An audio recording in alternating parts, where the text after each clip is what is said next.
which reminds me of a little grizzly bear story. Mentoring. In that course, MRK 503, or CAP 503, the students are required to talk about how important it is to get good mentors or mentoring. And I think it's very difficult because you don't naturally have situations that come across your opportunity that way. It's not like your father comes home from work each day and brings a different person and says, here's a guy who's a VP manufacturing, here's a guy who's VP engineering, and here's a guy who's VP sales, and they can all mentor you. Sometimes it's difficult to find a mentor. Sometimes it just happens by accident or coincidence.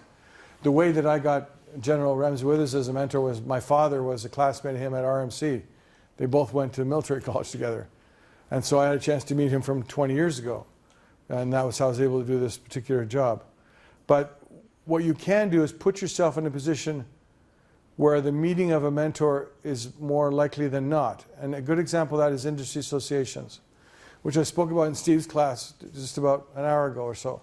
So what I mean by that is, in Toronto, there's all kinds of things like the Canada Korea Trade Council, the North York Chamber of Commerce, the Automotive Manufacturers Design Institute, all these industry associations. And they'll have members. And the company's members all have executives who are middle or upper level executives who go to these events and seminars.